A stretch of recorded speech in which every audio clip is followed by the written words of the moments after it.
If you are here tonight, it's likely because you are a brave and daring reader. To quote one of Karin Slaughter's many fans who have posted a review on the internet, if you are reading Karin Slaughter, you are not someone looking for all sunshine and roses. Tonight's author is not afraid to be dark and grisly. With over 7 million copies of her books sold in 22 countries, this #1 internationally best-selling author delivers crime fiction at its finest. Karin Slaughter is the best-selling author of Blindsighted, Kiss Cut, A Faint Cold Fear, Indelible, Faithless, Triptych, and the just-released title we celebrate tonight, Beyond Reach. Once again set in Grant County, Georgia. Once again starring pediatrician medical examiner Sara Linton. Once again a lightning-fast plot, incredible forensic detail, and suspense that builds with every turn of the page. Karin Slaughter is a native of Georgia and is already at work on her next book titled Sleeping Dogs. Ladies and gentlemen, all the way from her home in Virginia Highland, let's welcome a graduate of Morrow High School, the author of Beyond Reach, Karin Slaughter.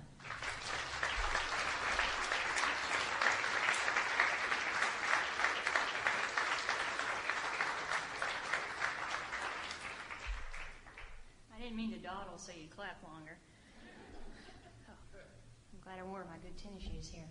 Thank you all for coming. It's so hot outside, and when I walked out my door today, I thought, God, I wouldn't come to see me. So I'm really pleased that you showed up. I see a lot of familiar faces in the crowd, and that's good and bad in a lot of ways. When I first started out, I was really nervous about talking in front of people, and I thought, well, if I make a jackass out of myself, at least no one will know me. So now it's a different story. So thanks to my friends for coming. I'll try not to humiliate myself. As she said, I was born and raised in Georgia. I grew up in Jonesboro, which is about 40 miles from here, probably best known for being near the airport. So most people who come to Atlanta only visit the airport, and therefore they hate us. But Jonesboro was a very small town when I was there. I get a lot of crap from people because I say I grew up in a small South Georgia town.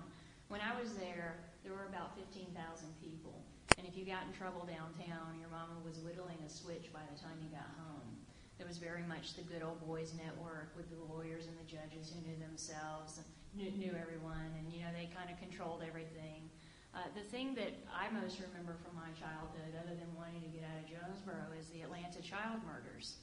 For me, that represented a very distinct episode in my childhood. And even though I was a little white girl living in a middle-class suburb, and enjoying my middle-class white life, certainly not the profile for the victims of these horrible crimes, I was terrified. My parents were terrified. And those of you who were living in Atlanta at the time or living near Atlanta know how horrifying it was, not just that these crimes were happening, but they were happening to children. And for me, that was something that, of course, had never been introduced into my life, that children can be harmed, that there are people out there who want to do them harm. Now I think every news story that leads is about pedophiles or whatever, and certainly I've written about them myself, so I can't really say that's a bad thing. But, it wasn't something that was in our psyche. And so I remember this distinctive period, this distinctive summer of my life, where I went from being able to go outside and play as much as I wanted to and meet up with anybody I wanted to and have fun, and as long as I was back by supper, it was fine, to having to check in with my parents all the time. Suddenly I wasn't allowed to go for as far down the street as I used to. I remember I was really annoyed by that because this was when Burt Reynolds was filming on Lake Spivey, one of the Smokey and the Bandit movies, and all the kids would go down to the end of the driveway of the house he was renting to get his autograph, and I wasn't allowed to do that. So when people say, why do you write crime fiction? I say, because I'm angry because I couldn't go ride my bike to see Burt Reynolds. And my mother was a little worried about Lonnie Anderson, too, I think, because she didn't think she was a real blonde. But this was a really distinct point in my life, and I think that that's when I started to get interested in crime. I started reading, along with the normal stuff like Encyclopedia Brown and V.C. Andrews that every girl reads, tragic love stories like that, I started reading Helter Skelter, and I found Flannery O'Connor. And once I found O'Connor, I just couldn't go back, because here was not just a woman, but a Southern woman writing about Southern things and writing about violence in a way that was an entree into making a social statement.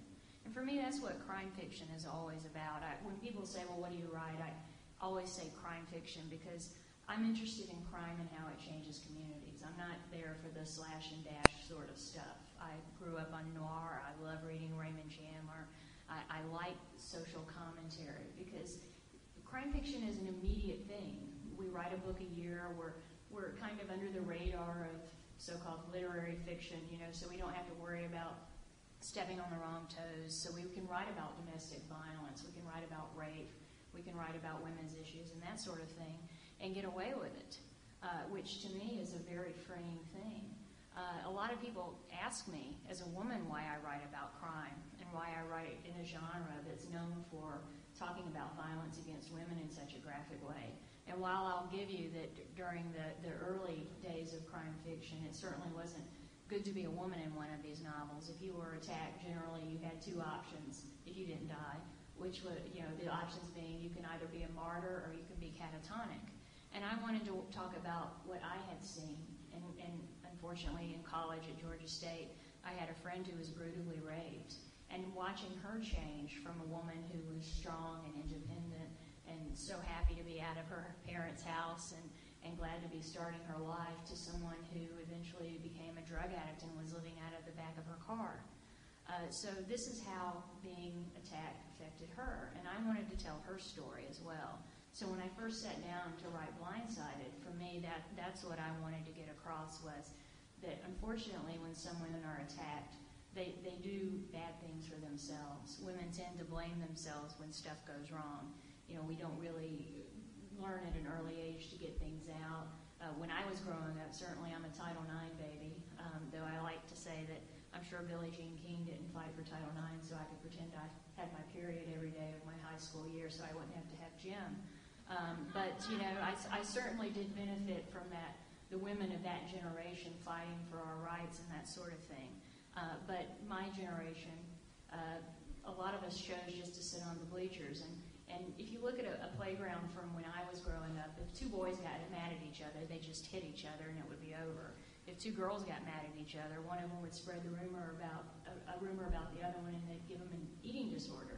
That was just a really subtle, nasty way for girls to fight, because they didn't know how to just get it out and get it over with. And so nothing is more horrible than this kind of anger turned on yourself. And that's what I chose to write about in this book. And as an entree into that, I use Lena Adams. Now, I'll talk a little bit about the characters in the Grant County series for those of you who might not be familiar with them.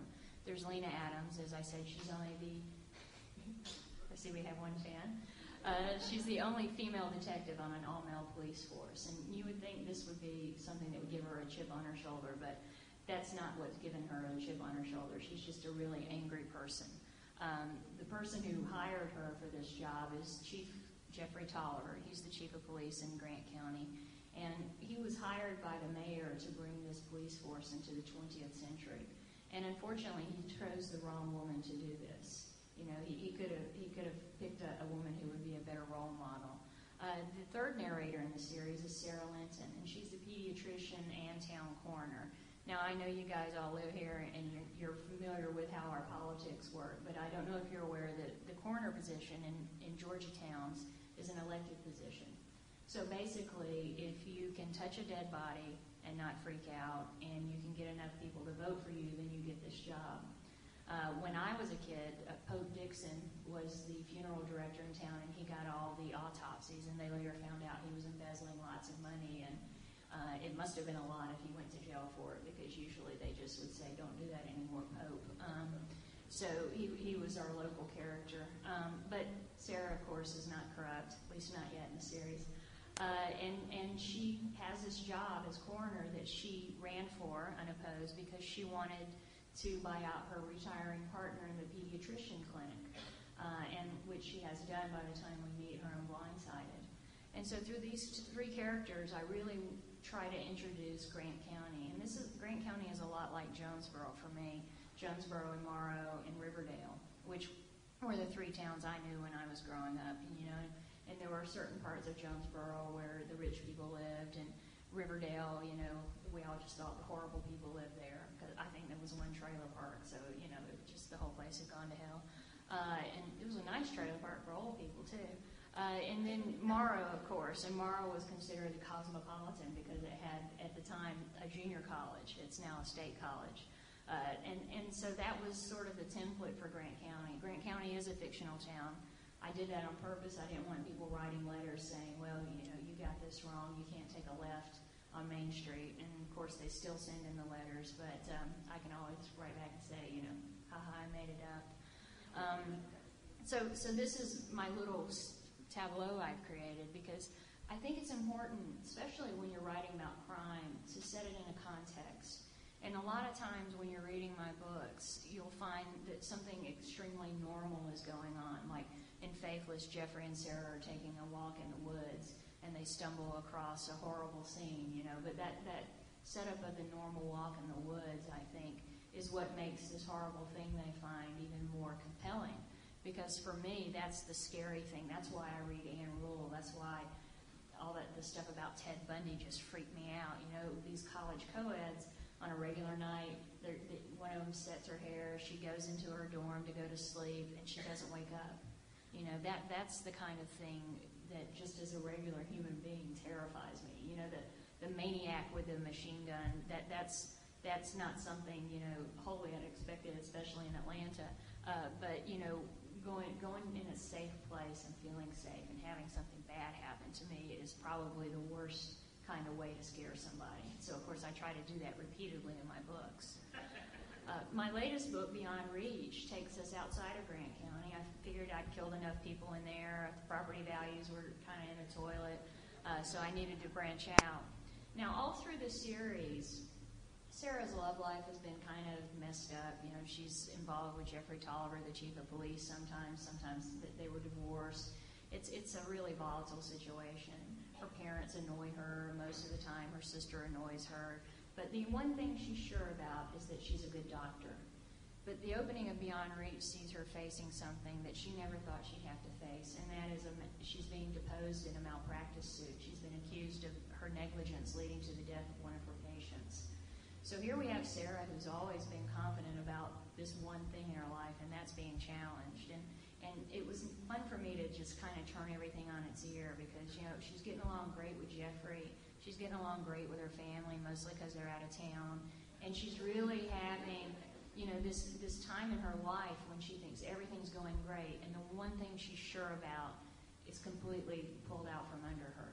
And so it's in this state that she goes to the children's clinic, and Jeffrey comes to see her to see how she's doing, and his cell phone rings. He answers it, and he finds out that Lena has been arrested in this small town called Reese, which is basically just an armpit of a town, doesn't even have a college to make it interesting or cosmopolitan, where Lena grew up. And what we find out through the course of the book is that everything Lena's been told about her life, everything she knows about her childhood, everything she's told us as a reader has been a lie.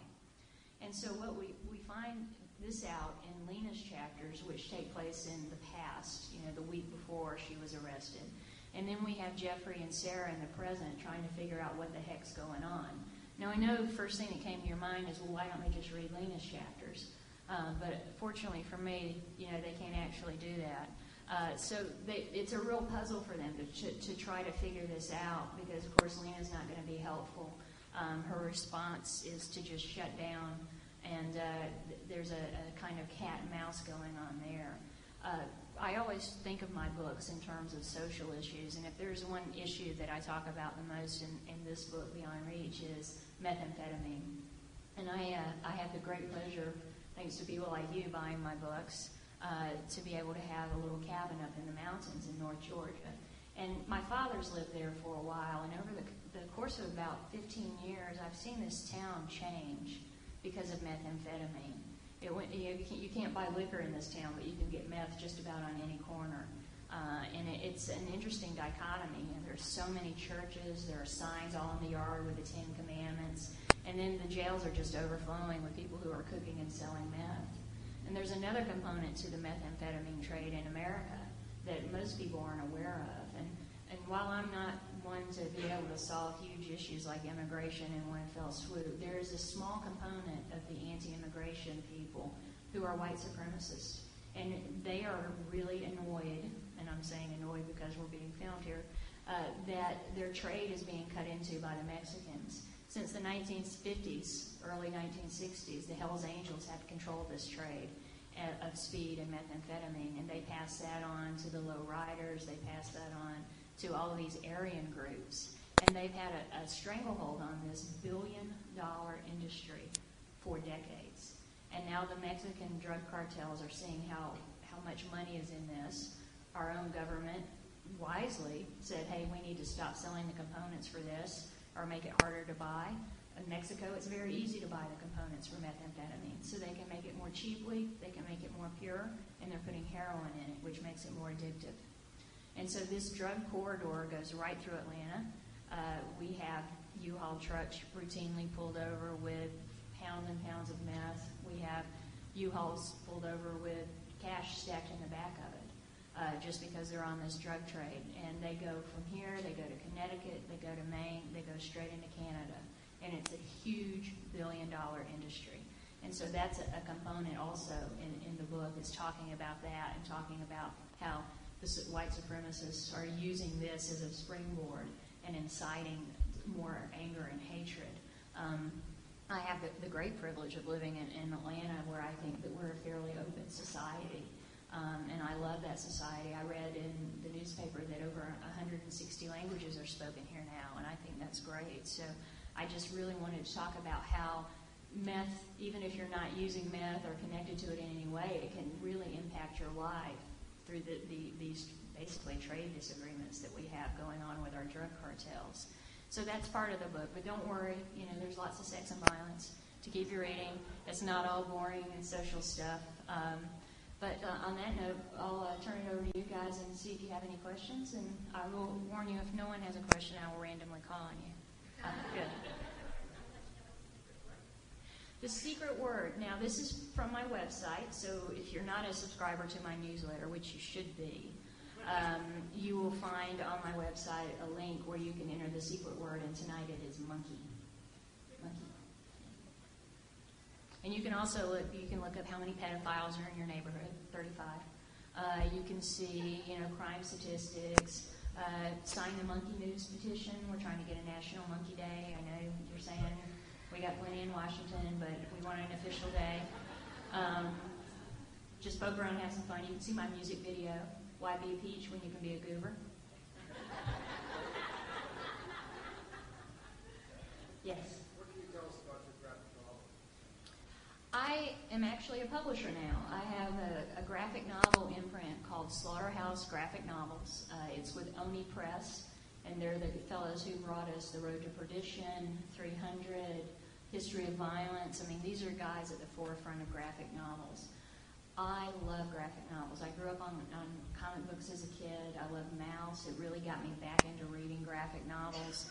You think they're just stories with pictures, but there's so much more. I read both the 9/11 report in graphic novel form and in the book form, and I tell you what, the graphic novel was much more concise and interesting. So I've always loved the genre, and I was going around meeting with publishers in New York trying to place this project I have called The Recidivist, which deals with lots of subversive stuff. It's kind of sci-fi. Basically, my regular readers would probably be horrified if I put it in Grant County. Talking to different publishers, and Oni said, we can't give you any money, but we'll give you this imprint if you can bring some of your friends. So I'm talking to Lee Child, Rita Mae Brown, has a great Civil War story, No Cats, that she wants to do. I'm just getting some of my friends. It's the same thing. I don't know if you guys know, I did a short story collection called Like a Charm with Lee Child, with Linda LaPlante, who did Prime Suspect, excellent writer, Denise Mina. Just basically, I called up a bunch of my favorite writers and said, hey, let's do this. So that's what the graphic novel thing is for. Plus, I get to steal from Kurt Vonnegut and say Slaughterhouse. Yes, sir? What did your mother think of the nature of the crimes? Did she ever say, Karen, you just haven't strangled? My dad had an interesting reaction. I think at one level he's really pleased that I can afford to support myself, so I'm not going to move back in with him. That's really true. But my first book, Blindsighted, was adapted for Cosmopolitan magazine. And my father had no idea I wanted to be a writer because it was a very private thing for me I did on the side, and I had a feeling he would freak out and think I was going to quit my job and shave my head or something. Because growing up, he was never a big reader. He's one of these idle hands or the devil's playground kind of people, and the only book I ever saw him read was Louis Grizzard. And great books, but I don't even think he finished those. He just had to go chop some wood or something. But in Cosmopolitan, they took one scene, and I didn't know you could do this, but if you're a Cosmopolitan magazine, apparently you can. You can kind of extrapolate. And so there's this really intense scene between Jeffrey and Sara where she's telling him that she'd been raped earlier. He didn't know that. And they added lines like, Sara was upset, but Jeffrey looked so hot she didn't care. And I was mortified for my father to read that. Because I thought, he could read about the violence and all that until the cows come home, but the sex part was just, I couldn't even look him in the eye. It was worse than when I lied about not riding my bike down the street. I was just waiting for a switching or something. So that was difficult for me. But in my second book which dealt with child abuse, I think was hard for him because he's very involved in the children's charity up in Blue Ridge, and he's always been one of these guys who would just put his life on the line to protect children. So he knows that kind of stuff is out there, but he doesn't want to read about it. So I think that was difficult for him. But he's been so supportive, and I always say, there are three of us. He's the best kind of father because that was part of the show. He's the best kind of father for daughters, but I wouldn't want to date him. Yes, ma'am. Someone's actually working on a screenplay right now for Blindsighted. I didn't want a slasher movie. That was really important to me. I wanted something that had a little more depth. And, we had lots of people come up to us in the beginning and say, hey, we're going to do this and this. And I was really nervous, especially when I was initially I did really well in England. I'm still doing well, but I did better there than here. And someone said, well, what if we put it in South London? And I thought, I'm not desperate enough for a movie deal that I'll do that. So this guy who's a cinematographer, and he worked on Hedwig and the Angry Inch.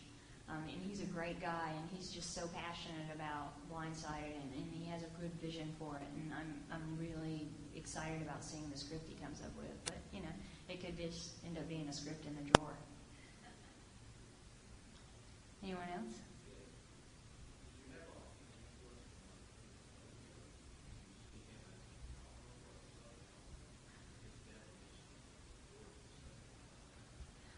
Well, I wouldn't say I'm hugely influenced by Truman Capote. I would say more Harper Lee, and Margaret Mitchell too. When Melly shot that Yankee, we were all cheering, right? Flannery O'Connor definitely. Truman Capote, I studied him in college, and I found him to be such an awful little man that really shaded how I felt about him, which is why I'm always careful of these things, because I think, man, people are going to hate me and not like my books. He wasn't someone I connected with on any level. There wasn't any kind of shared writerly experience. That being said, in Cold Blood, to just write the story is amazing, but to create that whole genre. Yeah, that's people like that fascinate me, who have the brilliance to set out and do something, and create something where nothing was there before. I'm always fascinated by minds that can do that. I find it energizing. I love his short stories as well. I think he was a good short story writer, but I'm not a Breakfast at Tiffany's kind of gal. You had a question? Oh. It was incredibly difficult to get my first book published, and I take heart in the fact that every writer I know, from Mike Connolly to Harlan Coben to all of them have tons of rejections behind them. And I think that the difference between a good writer who's published and a good writer who never gets published is the one who gets published doesn't give up. And maybe I was egotistical or just stupid, but every time I got a rejection letter, I would think, well, it didn't work for them, and I would get crazy things like it's too Southern or it's too this or it's too, and I was always working on trying to make the story better. I didn't just write my book 10 years ago and say, okay, well, I'm going to keep sending it out to everybody until they publish it, which is what a lot of people do, unfortunately, because I think, gosh, if I had stopped working on a book, when I was in my 20s, and just read it now, I'd just be horrified probably at how pedestrian it was. So I think it's important for writers to keep writing even as they're going up against these horrible rejection letters. And I don't care who you are, you're going to get rejections. There's always going to be some jerk who's going to do it, or someone who's fresh out of trust fund school and doesn't really understand what you're trying to do. So I just kept that attitude, and maybe that was naive on my part. In retrospect, it does seem a bit naive to think, well, I'm a great writer and they'll just publish me eventually. But I lucked out and found an agent who was there at the right time. I was acquired by Morrow. I got a 3-book deal. Morrow was then acquired by HarperCollins, and my book was pushed back a year. So instead of being published in 2000, I published September 12th, 2001, which seemed really a bad thing. And actually, a lot of my publications have surrounded disaster. Katrina, the bridge, and I guess the death toll is getting smaller, but there's been a lot of freaky things that have happened. And I'm very nervous because my book comes out in Australia next week when I'm going to be in Australia, and I'm going to be just doing this on the plane the whole time.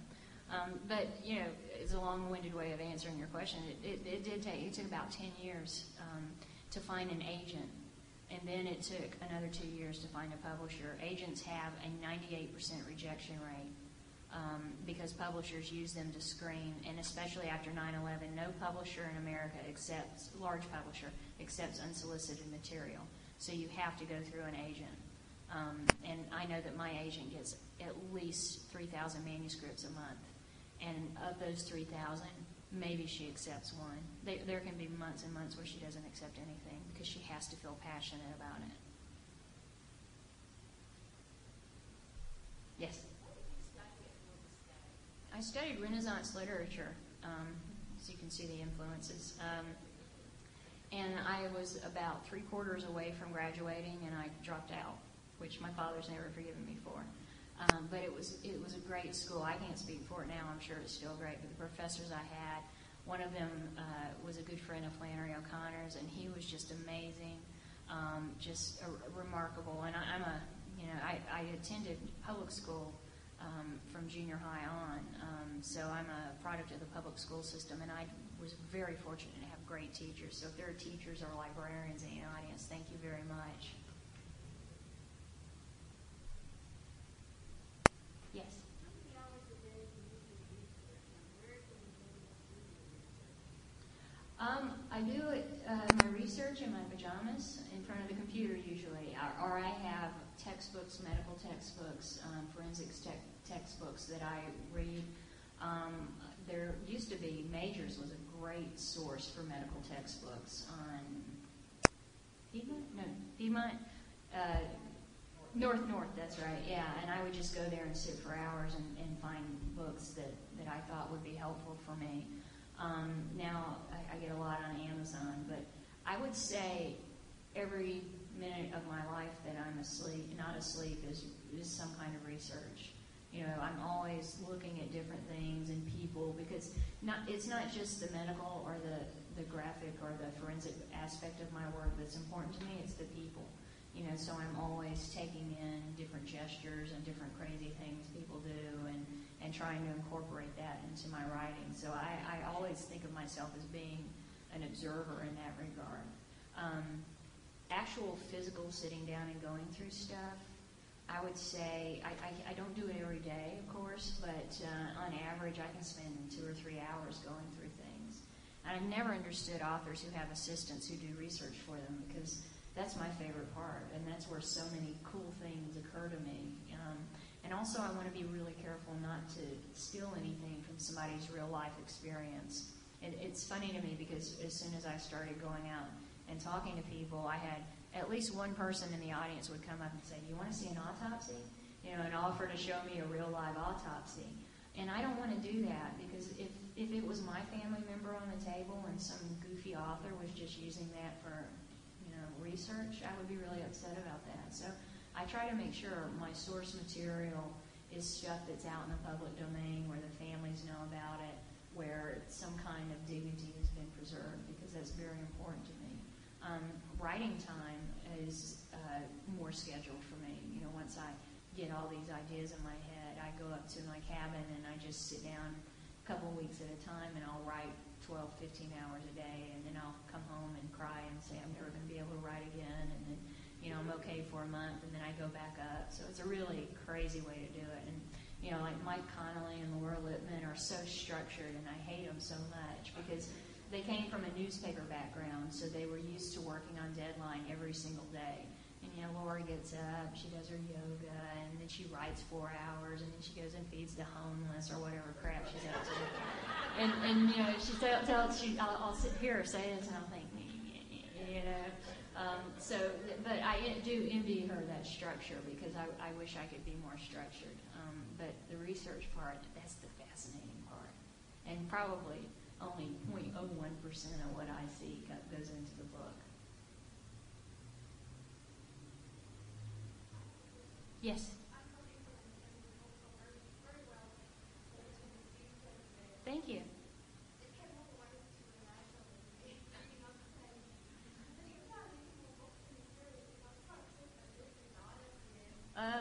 Well, I think you just, I hope nobody heard that. That's English people for you. I do have more books planned in the series. Hopefully not everybody heard your comment. There's a letter online that you can read if you look in the back of the acknowledgments. My next book is called Fractured, and that is it says Sleeping Dogs in the back of the book, but somebody else beat me to that, so there's another book called Sleeping Dogs that's coming out, I think in a couple of months. So that title was taken. But Fractured will be out this time next year, and it follows Will Trent from Triptych. But the book after that will be a Grant County book, and the book after that will be another Grant County book. So I've got lots of stories planned. I do plan out. When I finished Blindsighted, I had the idea for Kiss Cut and A Faint Cold Fear. Usually it's 2 books ahead, which is nice because it's a nice little safety net there. Of course, I do have some panic moments, but it allows me to plant little clues along the way, which I really like doing. Like, there's a horrible person in A Faint Cold Fear that you don't really find out her fate, or rather, Kiss Cut, that you don't find out her fate until Indelible. So I like to just play around with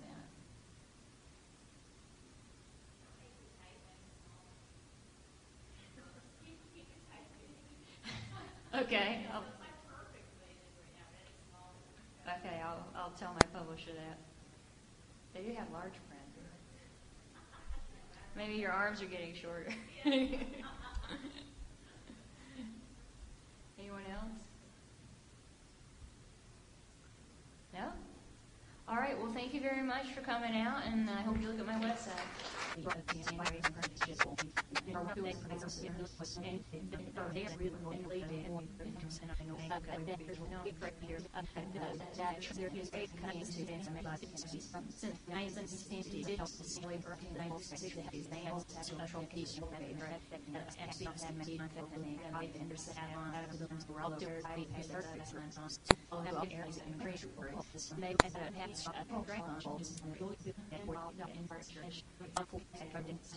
Now, as I look into the system, how things work, how many are very good at many size why that we say speak to lots of hundreds from us, this makes our birds a lot of life and it's good experience and these are like on the format for that and things like that that can make keep and really make one get burn here and putting their own hair and it makes it more restricted to good work. So it's the drug or those are with right into it.